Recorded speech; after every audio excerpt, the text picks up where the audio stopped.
As a minister, a major challenge for me these days, as you might imagine, is knowing how much and how little to talk about you know who.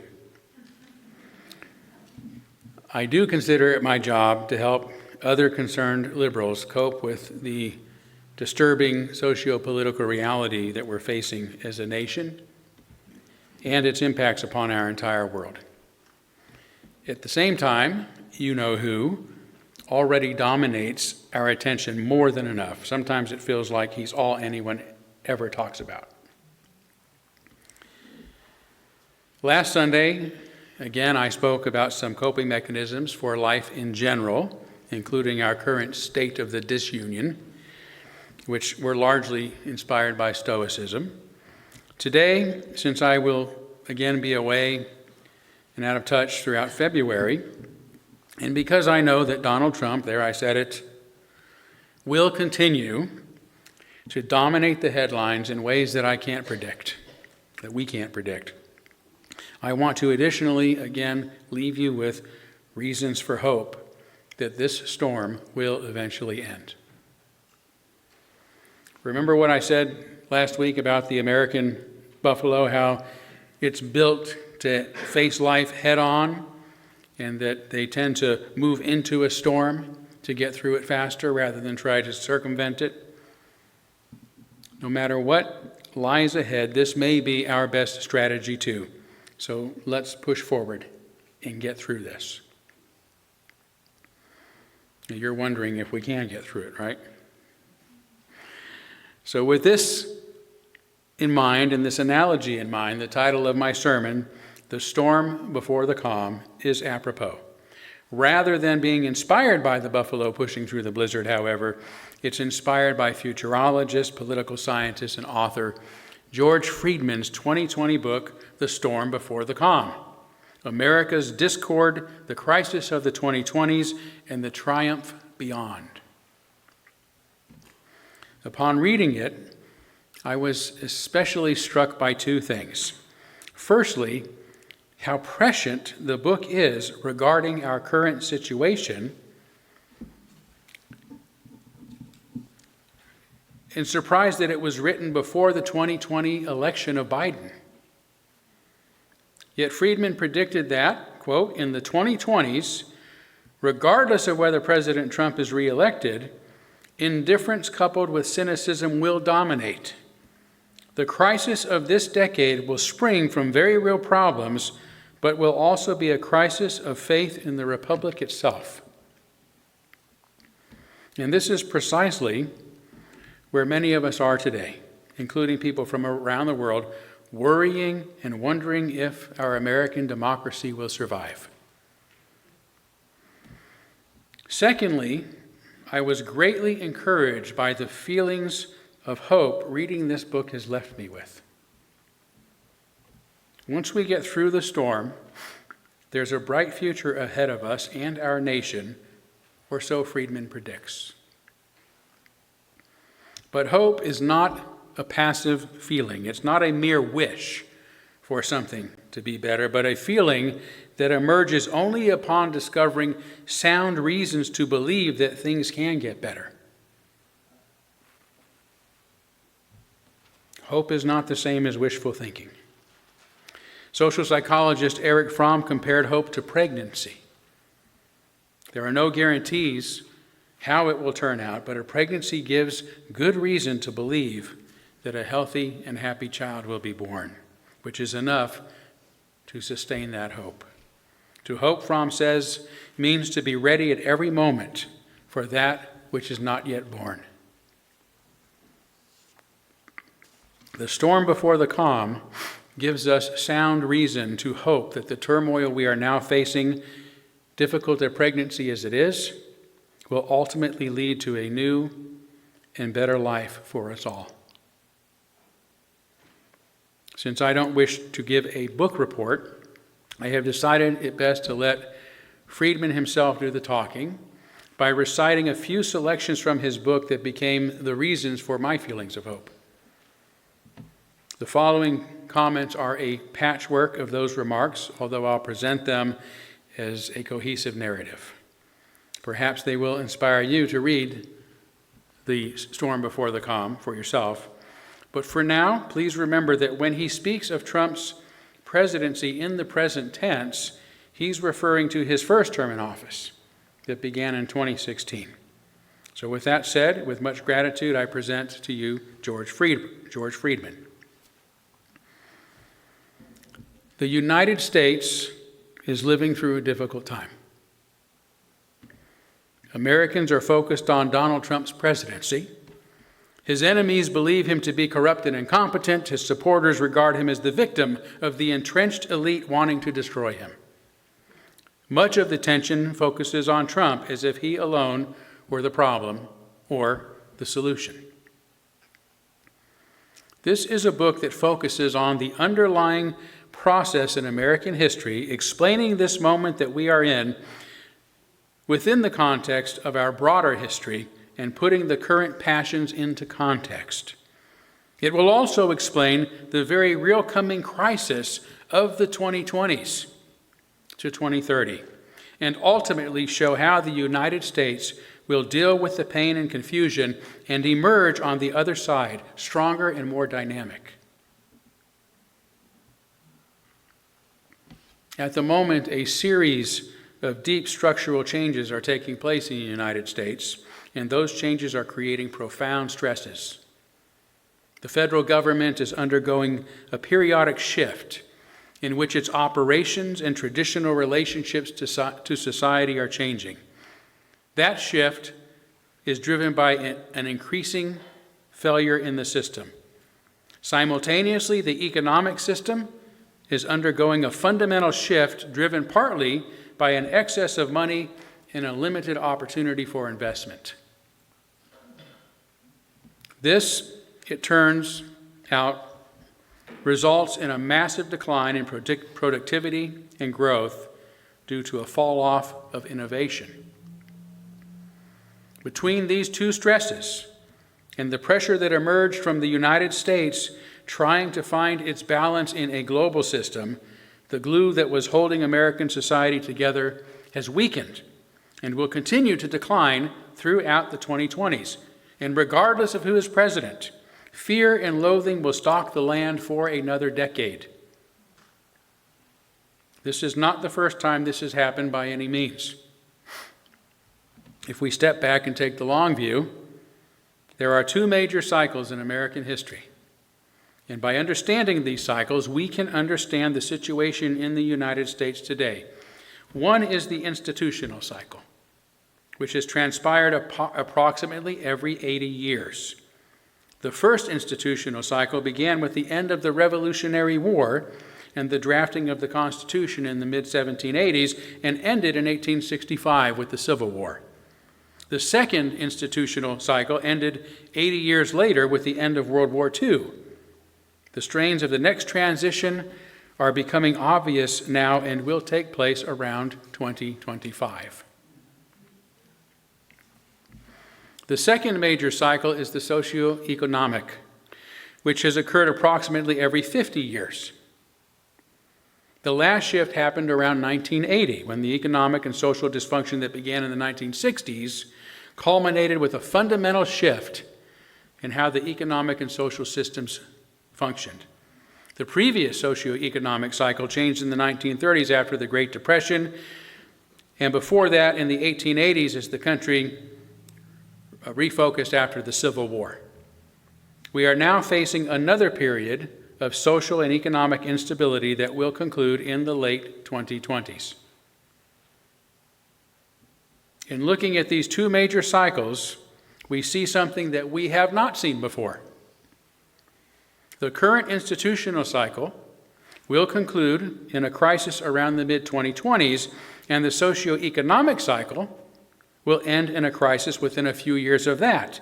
This is the first time in American history that the two cycles will culminate so closely together, practically overlapping. That obviously means that the 2020s will be one of the most difficult periods in American history, particularly when we consider the new and complex role the United States plays in the world, something that was not a factor during those earlier cycles. The Trump administration, therefore, is only the precursor of this period and of what is to come. This is not about Donald Trump, positive or negative. He can be perceived as either bold and brash or incompetent and uncouth.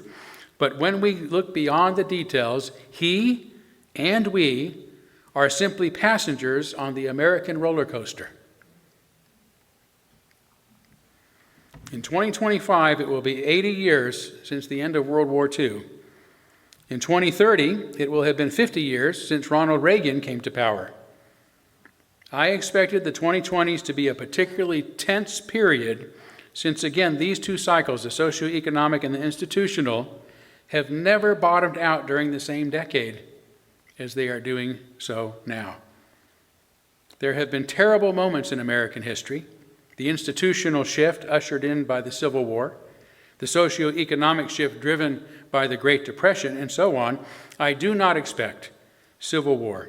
In doubt that there will be a depression, but still, we are in for a rough period. It should be remembered that each of these American socioeconomic cycles ended in a period of confidence and prosperity. The Civil War was followed by a tremendous growth period where 35 years later, the United States was producing half of the manufactured goods in the world. World War II was followed by unprecedented growth of a mass professional class, and the Cold War was followed by a tech boom that has transformed the world. I'm not predicting doom. I am predicting an intensely difficult period of time between now and when the next phase of American history begins in the early 2030s, and the period of confidence and prosperity that will follow it. This crisis will last through the 2020s. In 2024, a new president will emerge who represents the values of the declining class. The failure of his presidency, yes. You hate to say you want to see somebody fail, but the failure of his presidency, sorry for interrupting you, Mr. Friedman, please continue. The failure of his presidency will bring to power the rising class who will impose a new economic orthodoxy. And finally, in the 2030s, following the storms that began in 2016, a new cycle will emerge. Over the following few years in the 2030s, the political confrontation, social tension, and economic dysfunction will be solved. The cycle will have created a new era, different from the past, but built on the same foundation of invention, and it will endure for another half century. The American system is built on a weak presidency, coupled with a bully pulpit that allows presidents to appear more important than they are. History is patient, and that patience will be needed until at least 2028. When a failing system will force itself to be replaced. American society and the American economy have a rhythm. Every 50 years or so, they go through a painful and wrenching crisis, and in those times it feels often as if the economy will collapse, and American society with it. Policies that have worked for the previous 50 years stop working, causing significant harm instead. A political and cultural crisis arises, and what had been regarded as common sense is discarded. The political elite insists there's nothing wrong that couldn't be solved with more of the same. And a large segment of the public in great pain disagrees. The old political elite and its outlook on the world is discarded. New values, new policies, and new leaders emerge. Just think about what's happening in New York City right now. That's another, he didn't say that, I did, sorry, I ain't keep interrupting. The new political culture is treated with contempt by the old political elite, who expect to return to power shortly when the public comes to its senses. But only a radically new approach can solve the underlying economic problem. The problem is solved over time. A new common sense is put in place, and America flourishes. Until it is time for the next economic social crisis and the next cycle. What has to be remembered is that the political strife and noise are simply the outer wrapping around deep social and economic dislocation. Politics isn't the engine pushing the system is pushing politics. Roosevelt and Reagan didn't found their eras. The era was in crisis. The crisis could not be solved in conventional ways. A break with the past was essential, and Roosevelt and Reagan presided over what was necessary. To date, there have been 5 of these socio-economic cycles. The first began with George Washington and ended with John Quincy Adams. The second began with Andrew Jackson and ended with Ulysses S. Grant. The third began with Rutherford B. Hayes and ended with Herbert Hoover. The fourth began with Franklin Roosevelt and ended with Jimmy Carter. The fifth began with Ronald Reagan and will end with someone whose name we do not know yet. But he or she will likely be the elected president in 2028. We have to remember that presidents are simply the street signs. The cycle is working itself out in the murky depths. It has been nearly 40 years since the last cyclical transition occurred. In 1981, Ronald Reagan replaced Jimmy Carter as president, changing economic policy, political elites, and the common sense that had dominated the United States for the 50 years since Roosevelt replaced Herbert Hoover. If a pattern that goes back to the founding holds, the United States is due for its next socio-economic shift in about 2030. But well before that, the underlying exhaustion of the old era will begin to show itself. Political instability will arise in a decade or so or more before that shift, accompanied by growing economic problems and social divisions. When that crisis matures, it concludes with someone who will be regarded as a failed president, and with the emergence of a new president who does not create the new cycle, but rather permits it to take place. Over the following decade or so, the United States reshapes itself and the new era begins. Donald Trump's election, in fact, signaled the beginning of the lead up to the 4th institutional cycle and the 6th economic or social cycle. The current institutional model has been increasingly unable to function successfully, and the key lies in redefining the relationship of the federal government itself. The economic and social crisis have created a massive decline in the condition of what had previously been a pillar of American society, the industrial worker. Because there has never been a period when both cycles reach their crisis almost simultaneously, we can once again expect the 2020s to be an exceptionally unstable time. There will be an increasing belief in the coming decades that the federal government is in the hand of conspirators. This distrust will feed into our fear of economic interest generated by the socioeconomic cycle's failure.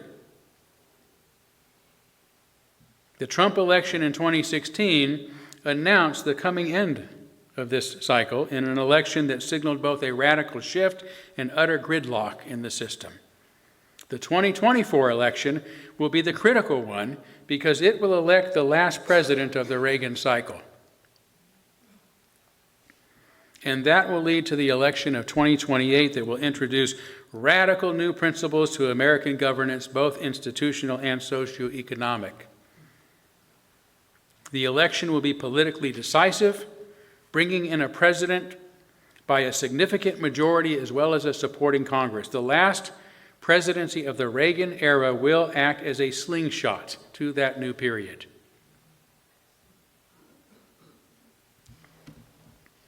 America is a country in which the storm is essential to clear the way for the calm.